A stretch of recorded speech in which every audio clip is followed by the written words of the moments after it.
이게 바로 끝이군요. 여러분은 되는 대로 모든 것을 가방에 싸고 있어요. 음식, 옷, 세면 도구까지요. 뉴스에서는 적색 경보가 화면 전체에서 번쩍입니다. 시계를 보니 때가 됐다는 걸 알 수 있어요. 아직 짐도 다 싸지 않았는데 말이죠. 급히 집에서 뛰쳐나가니 다른 사람들이 급히 가방을 끌고 간 것이 보입니다. 여러분은 차에 올라타서 가능한 한 빨리 차를 몰며 사방으로 뛰어다니는 사람들을 피합니다. 숲속의 외딴 곳에 도착합니다. 여러분은 수년 동안 개인 벙커를 만들어 왔어요. 토네이도, 허리케인, 화산 폭발과 같은 최악의 상황에 견딜 수 있도록 말이에요. 소행성도 견딜 수 있길 바래요. 덤불과 나무 옆에 숨겨져 있는 벙커로 달려갑니다. 아무도 그게 거기 있는지 모를 거예요. 문은 마치 거대한 돈더미가 들어있는 은행 금고문처럼 보입니다. 안에는 어두운 터널을 통해 9m 아래로 내려가는 사다리가 있습니다. 가장 먼저 하는 일은 전원을 켜는 겁니다. 이 모든 것은 지상에 있는 태양 전지판으로 구동되는 강력 배터리로 작동합니다. 백업으로는 연료를 사용하는 발전기가 있어요. 사용할 필요가 없길 바라지만요. 여러분의 인생 좌우명은 안전장치는 많을수록 좋다는 겁니다. 전체 벙커는 콘크리트와 강철로 제작되어 최대 내구성을 유지합니다. 벽의 두께는 몇 미터예요. 드디어 그 안도의 한숨을 내쉽니다. 가까스로 제때에 도착했거든요. 갑자기 땅이 흔들리는 것이 느껴집니다. 벽도 흔들려요. 모든 캐비닛 문이 열리고 저장된 음식이 밖으로 떨어지기 시작하자 여러분의 가슴은 공포로 젖어듭니다. 계산을 잘못한 걸까요? 이 벙커가 버틸 수 있을까요? 소행성은 여러분이 있는 곳에서 먼 거리에 떨어졌습니다. 하지만 바로 머리 위에 떨어진 느낌이에요. 그 소리는 귀가 먹먹할 정도이고 충격파는 멈출 줄 모릅니다. 불이 깜빡거려요. 날아다니는 먼지가 시야를 가리고 폐를 채웁니다. 마스크를 잡으면서 이런 생각을 합니다. 이제 끝이야. 벙커가 무너질 거야. 적어도 노력은 했어. 한 달 후. 또 잠 못 이루는 밤을 보내고 아침 식사를 준비합니다.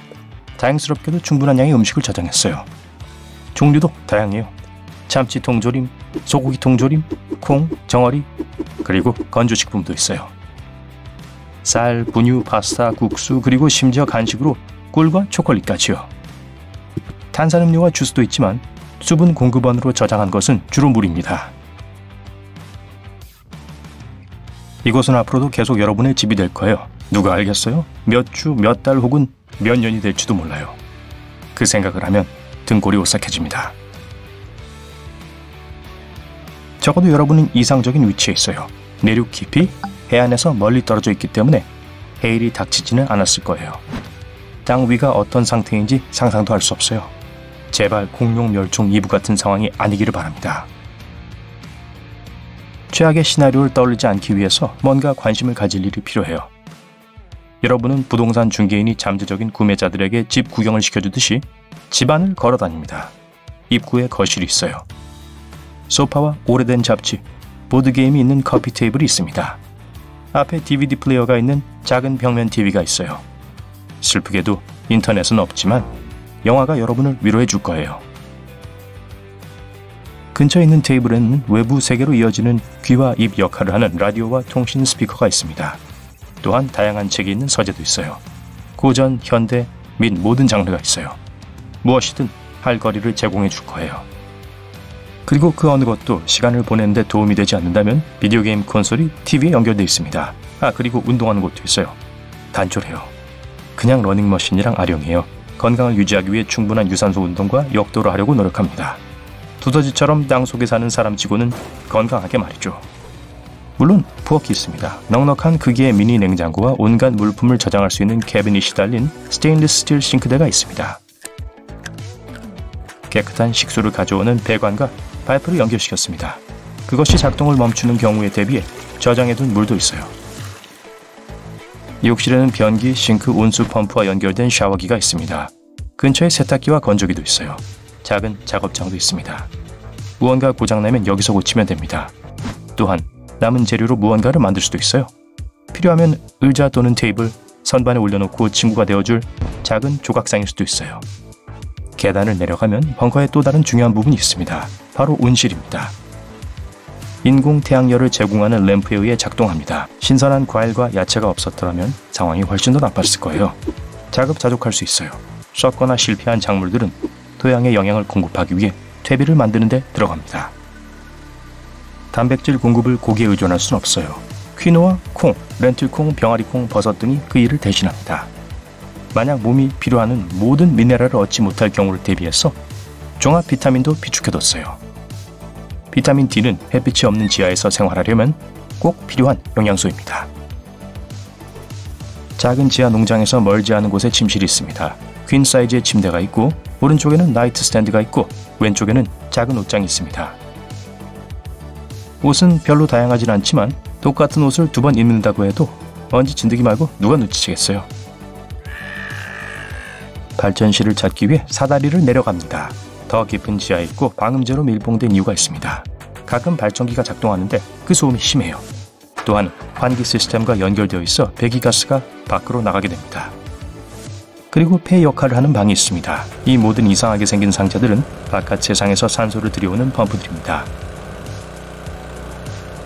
하지만 벙커 안으로 주입되기 전에 공기를 깨끗하게 하는 첨단 여과 시스템을 가지고 있어요. 이 아래에는 창고도 있습니다. 모든 여분의 물건들은 여기 보관합니다. 여분의 소파, 매트리스, 싱크대, 혹시 모르니까 냉동식품을 위한 냉동고 2개 있어요. 그럼 벙커에서의 하루는 어떨까요? 우선 아침을 만들고 커피 한 잔을 즐깁니다. 그런 다음 통신 라디오로 가서 외부로부터 어떤 소식이 있는지 듣습니다. 지금까지는 아무것도 없어요. 일을 마치자마자 잠깐 농사일을 위해 온실로 향합니다. 적어도 약간은 바깥에서 자연을 즐기는 것처럼 느껴지기 때문에 그 안에 있는 것을 정말 좋아합니다. 잘 익은 것들은 다 골라 부엌으로 가져와 씻습니다. 그러다 보면 벌써 점심시간이에요. 오이, 토마토, 상추로 만든 멋진 샐러드를 준비합니다.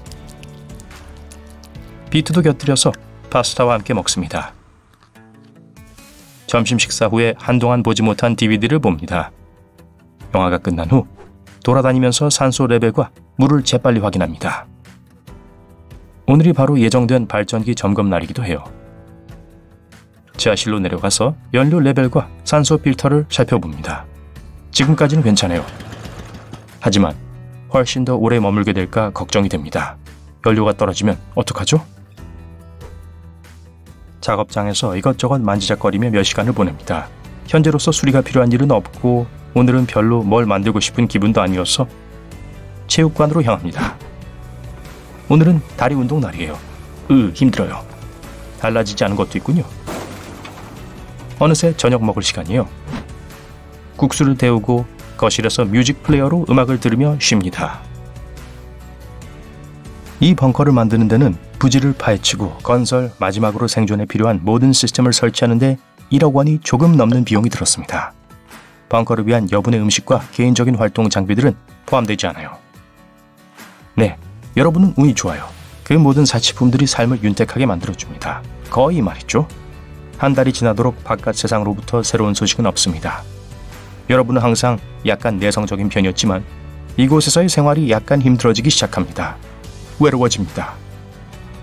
라디오 소리에 정신이 번쩍 듭니다. 잡음인가요? 아니요? 목소리가 흘러나와요.